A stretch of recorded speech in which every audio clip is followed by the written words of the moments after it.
La entidad A vende y entrega un inmueble, propiedad planta y equipo, a la entidad B a cambio de efectivo. Respecto del inmueble, ¿debería la entidad A dar de baja el inmueble? Bien, las bajas se deben registrar cuando el elemento deja de cumplir con la definición, o bien cuando la probabilidad de generación de flujos de efectivo pasa a ser baja. Bien, ¿cuándo un elemento deja de cumplir la definición? Pues bien, cuando pierde su capacidad de ser un recurso económico, de generar beneficio económico, o bien cuando deja de controlarse. En este caso, que hay una entrega de una propiedad, planta y equipo, la baja de propiedad, planta y equipo se va a producir porque la entidad ha transferido el control al comprador, el cual ha entregado como contraprestación efectivo. Por lo tanto, en este caso se debe reconocer la baja porque la propiedad, planta y equipo ha dejado de ser controlada por la entidad. A partir de este momento, ya la entidad no toma decisiones sobre el uso ni se va a apropiar de los beneficios económicos que pueda generar. Por ese motivo, se da de baja. Caso 39. La entidad A cobra en efectivo a un cliente la totalidad de una cuenta a cobrar. ¿Debe dar de baja la cuenta a cobrar? Pues sí, en este caso la cuenta a cobrar también ha dejado de ser activo. Ha dejado de ser activo porque ha dejado de tener capacidad para generar beneficios económicos como consecuencia de intercambio de esa cuenta a cobrar por efectivo, porque ya se ha producido ese intercambio. Por lo tanto, la cuenta a cobrar deja de existir y pasamos a tener efectivo. Número 40. La Junta General de Accionistas de la entidad A decide repartir el beneficio como dividendos a sus accionistas. ¿Debe dar de baja el importe acordado en patrimonio? Pues bien, en el momento en el cual la Junta General de Accionistas acuerda el reparto del beneficio, estos recursos, a la entidad le surge una responsabilidad con sus accionistas. Esta responsabilidad con sus accionistas es un pasivo y por lo tanto ha dejado de ser una financiación. Esos recursos sobrantes han dejado de ser una financiación propia para ser una obligación de la entidad. Por lo tanto, el concepto de patrimonio es un concepto residual. Si la financiación no es patrimonio, la financiación es pasivo. Y por lo tanto, dejaría de reconocerse el patrimonio, dado que es exigible desde el momento que se acuerda por la Junta General de Accionistas. Por último, el Consejo de Administración de la entidad A ha realizado una propuesta de reparto de beneficio. Parte del beneficio se propone distribuir como dividendos a sus accionistas. Sin embargo, esta propuesta está pendiente de aprobación por la Junta General de Accionistas. ¿Debe dejar de ser patrimonio? Bien, pues muy probable que vaya a dejar de ser patrimonio porque el acuerdo del Consejo de Administración posiblemente sea ratificado y sea aprobada el reparto que se ha propuesto por el Consejo de Administración, sea aprobado por la Junta General de Accionistas, que es el órgano competente. Hasta que no se produzca ese acuerdo de la Junta General, la entidad puede rechazar este pago. Por lo tanto, la entidad no tiene una obligación hasta que no aprueba el dividendo. Por lo tanto, si no ha surgido una obligación, el patrimonio sigue siendo patrimonio. Es decir, la entidad todavía tiene la capacidad de rechazar el reembolso. Luego, esta financiación conseguida como consecuencia de las actividades seguiría siendo patrimonio hasta el momento en el cual se apruebe el reparto por la Junta General de Accionistas. Bien, dicho esto, lo siguiente que vamos a ver son las decisiones de medición. Una entidad adquiere un paquete mayoritario de acciones de otra entidad con el propósito de controlar sus decisiones. El precio pagado es de 500 millones de euros. Los costes de transacción, 1 millón. ¿Cómo se mide inicialmente la inversión financiera? Bien, para elegir hay dos grandes criterios de valoración: criterio de coste histórico y criterio de valor corriente. El valor corriente, el más conocido, es el valor razonable. Pues bien, de estos dos criterios hay que medirlos, o los elementos hay que decidir su medición en el momento inicial, cuando se incorporan a los estados financieros, y en el momento posterior, es decir, al cierre de los estados financieros. En la medición inicial, si yo voy a adquirir un activo, el precio pagado a cambio de ese activo es equivalente al valor corriente porque es la transacción que se pagaría en el mercado. Por lo tanto, el coste histórico captura perfectamente, al igual que el valor corriente, suelen ser similares, serían la medición inicial. Claro, para poder controlar ese paquete de acciones hemos tenido que incurrir en unos gastos que sí formarían parte de ese coste de adquisición.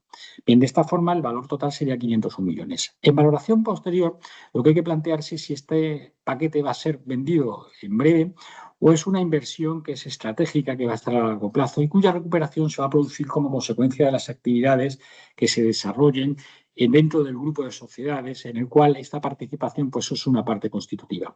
Pues bien, como este caso es una inversión que es estratégica, se ha de considerar que la recuperación va a ser a lo largo del tiempo como consecuencia de las decisiones que se tomen del negocio. En esos escenarios, el coste histórico es un parámetro que representa mucho mejor el rendimiento que va a obtener la entidad en ejercicios futuros. Caso 43. Una entidad sin ánimo de lucro recibe gratuitamente una instalación de una cocina para atender el comedor social que mantiene y la recibe por parte de un fabricante. ¿Cómo se debe medir? Bien, en este tipo de transacciones a título gratuito, es decir, que no realizamos ningún desembolso, si nosotros vamos al coste histórico, el coste histórico es cero. El coste histórico para la ONG, para la entidad sin ánimo de lucro, es cero. Y ese valor de cero no es representativo de los servicios que va a prestar dicha cocina, dicha instalación. Por lo tanto, el valor de coste histórico no es una medición relevante. Hay que irse a otra medición que sea mucho más relevante. Y esa otra medición es el valor corriente. ¿Cuánto costaría comprar un equipo de estas características? Entonces, en medición inicial, dado que el coste histórico no es un fiel reflejo y no es una representación relevante de los flujos de caja que se esperan obtener con el comedor, en el caso de una entidad sin ánimo de lucro, los flujos de caja son servicios a prestar a sus usuarios, pues entonces deberíamos utilizar el valor corriente como métrica para la evaluación inicial. A partir de ahí, como esta instalación va a ser utilizada en la actividad principal, es el coste histórico el que nos va a ayudar a determinar el rendimiento anual del uso de recursos que realiza la ONG. Por lo tanto, ese elemento se irá amortizando y reduciendo su valor conforme vaya prestando servicios. Ejercicio 44. La entidad A dispone de acciones cotizadas que negocia activamente, vende y compra a corto plazo en el mercado de valores. ¿Cuál es la base aplicada en la medición posterior?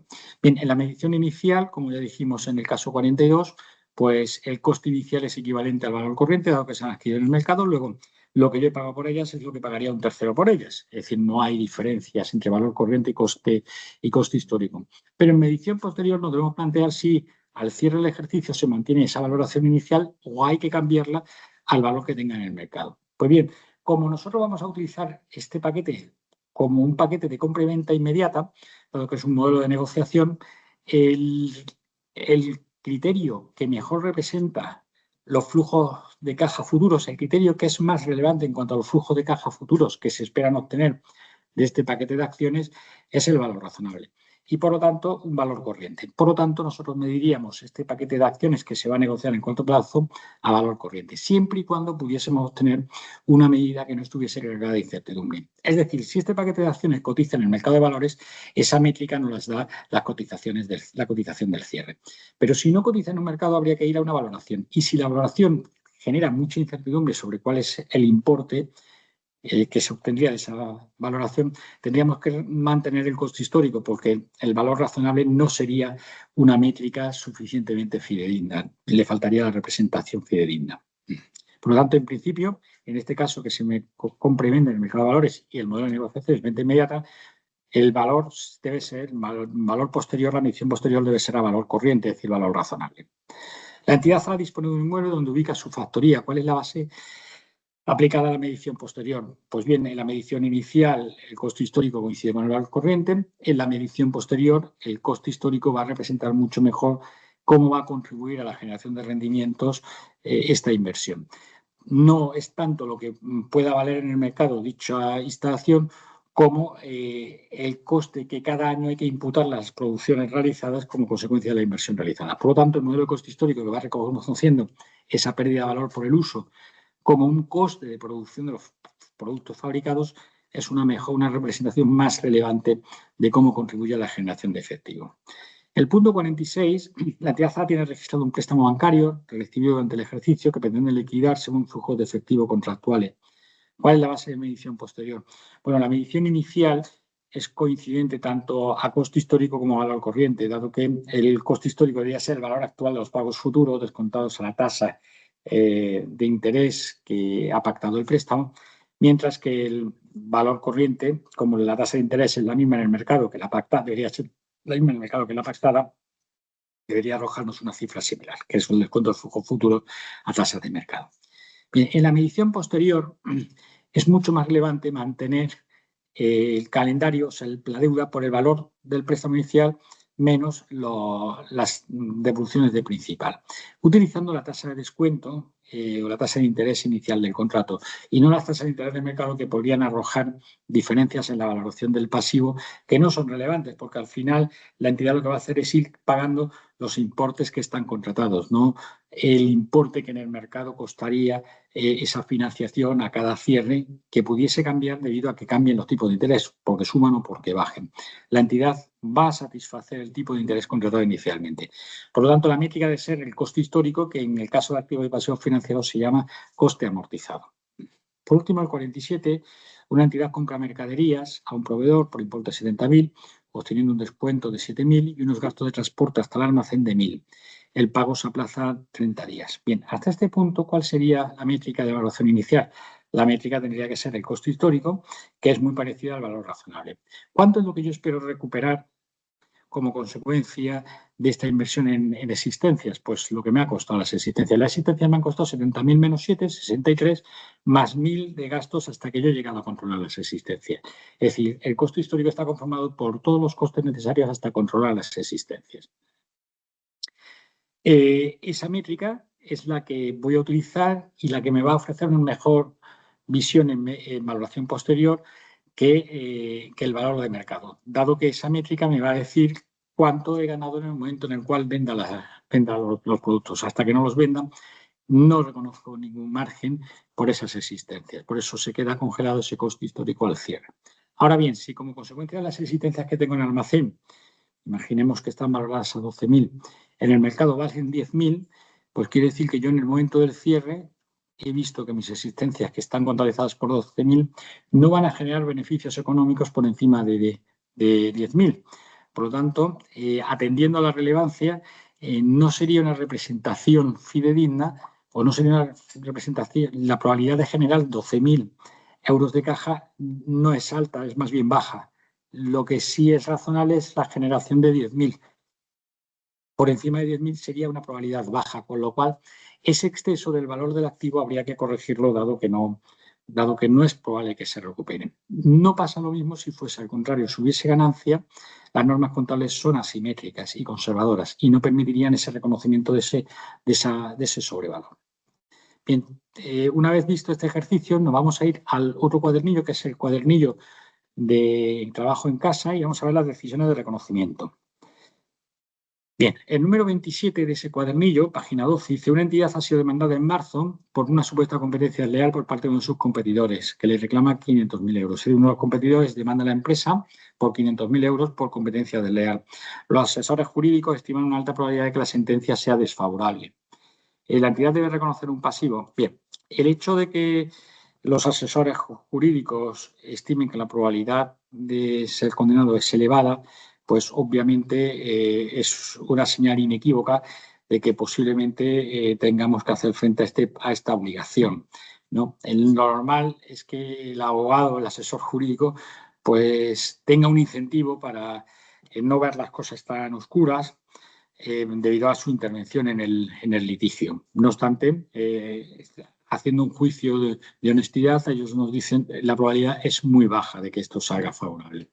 Pues bien, en este caso, en que la entidad entiende que la demanda que existe como consecuencia de este litigio, pues surge una responsabilidad que va a suponer la transferencia de recursos económicos. El nacimiento de esta responsabilidad nos cabe preguntarnos si es por haber vendido los productos, por ser demandados o por ser condenados. 3 momentos del tiempo diferentes.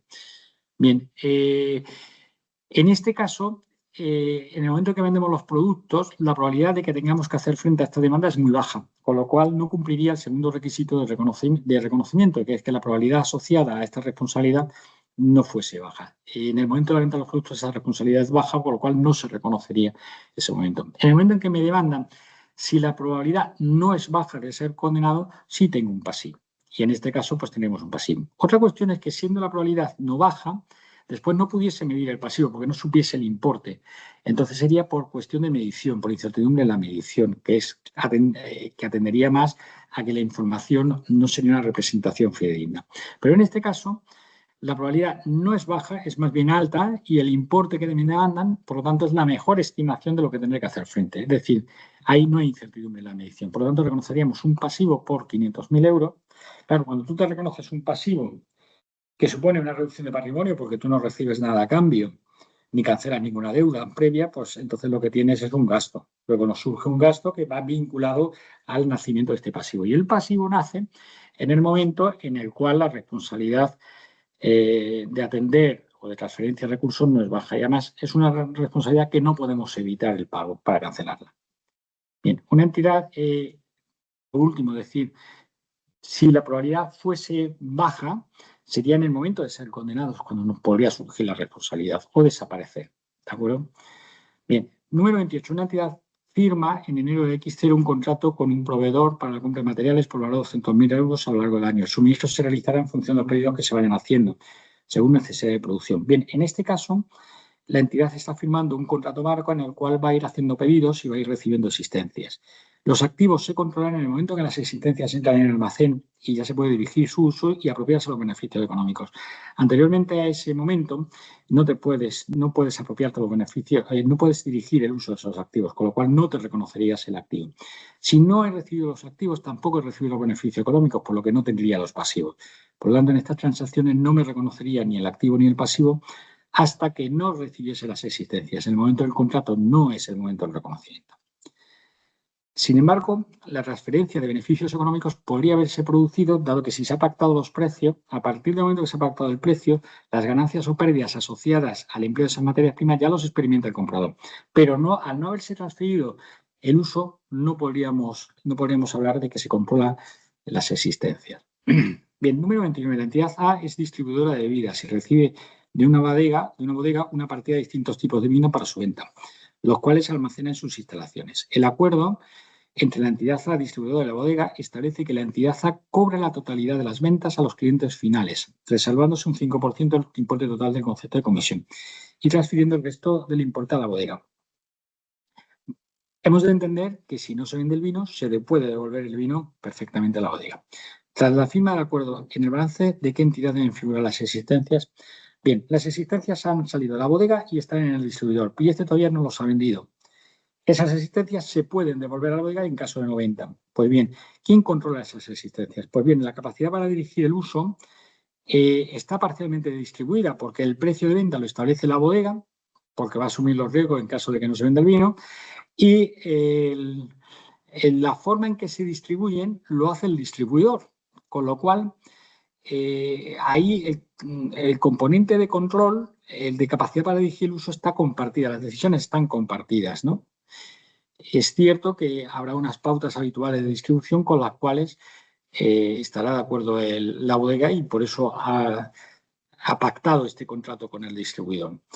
La apropiación de beneficios económicos indiscutiblemente quedan en la bodega. En ningún momento se han transferido al distribuidor. Como el distribuidor no experimenta ganancias ni pérdidas como consecuencia de este activo, no tiene acceso a los beneficios económicos que puedan generarse con este vino. Si se vende más caro, se vende más barato, él no va a ganar nada, él solo va a ganar el 5% de la comisión de venta, que es por los servicios de venta y almacenaje que realiza. Por lo tanto, en este caso, la bodega no asume las existencias, el control de la existencia en ningún momento. Las existencias están en la contabilidad de la bodega y debe reflejarlas como existencias depositadas en almacenes de terceros. El 5% que se va a generar de comisión es la retribución en concepto de agencia que ha realizado el distribuidor. El distribuidor tiene un contrato al final que es equivalente a un contrato de agencia frente a un principal que es la bodega. En el momento en el cual se venda el vino es cuando la bodega transfiere el control al consumidor final. Mientras tanto, por la simple depósito en la distribuidora no ha hecho esa transferencia y no se reconocería, por lo tanto, el derecho de cobro que le surge en el momento de la venta final al consumidor final. Es en ese momento también cuando el distribuidor se va a reconocer el servicio prestado, porque hasta que no consigue vender, pues no cobra su comisión. Por último, el número 30 es muy parecido a este, es una entidad ALA cooperativa de producción de aceite, compra la producción a sus socios cooperativistas durante la campaña con un precio estimado. Este precio al final se ajusta en función con el acuerdo medio de precio pagado en toda la campaña. Bien, en este caso, la aceituna que deposita el cooperativista En la sociedad cooperativa sí le transfiere el control a la cooperativa, que ya la transforma en función de sus procesos y la comercializa al precio que entiende mejor. Y fruto de la diferencia entre el precio de venta y los costos de producción es lo que genera el margen de la cooperativa. El cooperativista en este caso no está reteniendo, no está controlando la existencia desde el momento que la deposita en la cooperativa. Desde el momento que la deposita en la cooperativa ha transferido el control de la existencia y solamente queda que el precio no es el precio de ese momento, sino que ese precio se va a regularizar con el precio medio pagado por todas las compras en la campaña. Con lo cual, en ese momento se puede hacer una estimación de cuál es ese precio medio, que después al final se ajusta como un descuento o una prima pagada a posteriori. Bien, con esto finalizamos esta parte de reconocimiento. Veamos las decisiones de baja. En este caso estamos hablando de un edificio en el cual una entidad vende y entrega cobrando el 10% y el 90% se queda aplazado. Pues bien, la entrega del edificio es una transferencia del control de un recurso, porque desde ese momento de la entrega de las llaves que dan acceso a esa propiedad, el comprador ya controla el activo, puede dirigir el uso y puede apropiarse los beneficios económicos. Antes no. Ahora bien, si esta compra-venta, esta entrega, tiene un pacto de recompra por parte del vendedor, pues entonces lo que hay que plantearse es si la operación en el fondo es una operación de financiación o es una operación de arrendamiento encubierto. Todo va a depender del precio de recompra. Si el precio de recompra es superior al precio de venta inicial, entonces es una operación de financiación y realmente lo que el inmueble ha servido de garantía. Yo he vendido por 100, recompro por 105, la diferencia es el hecho de haber obtenido 100, una financiación de 100 al principio que voy a devolver dentro de 3 meses por 105. Ahora bien, si el precio de recompra fuese 95, yo lo que estoy cediendo es un activo para que lo use el cliente durante 3 meses y a los 3 meses me lo devuelve. Y yo le pago 95, con lo cual él ha perdido 5. Esa pérdida de 5 lo que refleja es el uso durante 3 meses y eso es equivalente a un arrendamiento. Bien, el 33, la entidad transfiere un derecho de cobro a un banco, el cual paga un importe por este. Si el derecho de cobro no es atendido, el banco recupera el importe nominal del crédito por parte de la entidad ZAM. Bien, estas son las operaciones de factoring. Las operaciones de factoring es vender cuentas a cobrar. Cuando yo vendo una cuenta a cobrar y tengo la capacidad, y el comprador tiene la capacidad de reclamarme los incobros, entonces se llama un factoring con recurso. Tiene recurso a reclamarme. Sin embargo, si yo vendo las cuentas a cobrar y el comprador no me puede reclamar nada, entonces es un factoring sin recurso. Sin recurso, ¿no? Bien, en este caso es un factoring con recurso. El comprador me puede reclamar las insolvencias. Por lo tanto, el dinero que me ha pagado en el momento de la venta no es a cambio del control de la cuenta de cobrar. El control de la cuenta de cobrar lo seguimos reteniendo nosotros porque experimentamos la variación de cobros, de ganancias o pérdidas asociadas a estas cuentas de cobrar. Es decir, si las cuentas de cobrar no se cobran, quien pierde es el vendedor. Por lo tanto, el vendedor sigue reteniendo en su activo esas cuentas a cobrar. En consecuencia, el dinero que ha recibido en el momento inicial es una financiación. Ahora bien, si la venta es sin pacto de recompra, es decir, sin recurso, significa que hemos transferido riesgos y ventajas al comprador. Entonces, en ese caso, el importe obtenido es un importe de una venta de la cuenta a cobrar que por diferencia con el valor nominal será ganancia o pérdida. Bien, y daríamos de baja las cuentas a cobrar. Lo que sí es importante saber que cuando hay recurso, la comisión pagada o el precio pagado, el coste es menor que cuando no hay recurso. Cuando no hay recurso estamos transfiriendo el riesgo, con lo cual el comprador nos va a exigir una tarifa más alta por asumir esas cuentas a cobrar, porque tiene que asumir los costes de posible morosidad. La entidad tiene en balance cuentas a cobrar vencidas con más de un año de antigüedad. La reclamación judicial de las cantidades es lenta y los abogados entienden que es altamente probable que no se puedan recuperar la totalidad de los importes a cobrar. Bien, en este caso, las cuentas a cobrar han perdido la capacidad de ser recursos económicos, es decir, tener potencial para generar flujos de caja como consecuencia del intercambio de esas cuentas a cobrar por efectivo. Por ese motivo, se deberían dar de baja esas cuentas a cobrar. ¿De acuerdo? Por último, una cooperativa agrícola rural tiene una deuda con sus socios por un préstamo recibido hace unos años. Se ha decidido por mayoría no devolver el préstamo y considerar la cuantía total como una aportación del capital al Fondo Social de la cooperativa. Bien, en este caso la cooperativa tiene un pasivo un pasivo que es una responsabilidad como consecuencia de haber recibido fondos, luego ese pasivo existe, pero los socios han decidido cancelar dicha responsabilidad, que no sea necesaria la transferencia de recursos.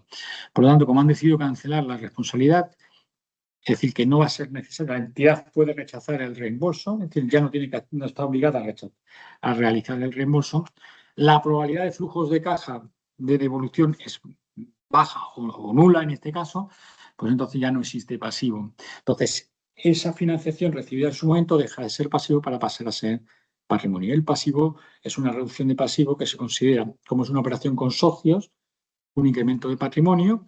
Como es una operación con socios, por lo tanto es incremento de patrimonio, no es gasto para la entidad. Perdón, no es ingreso para la entidad. Muy bien, con esto hemos finalizado los ejercicios referentes a reconocimiento, medición, ingresos y gastos que tenéis en el cuadernillo. Muchas gracias.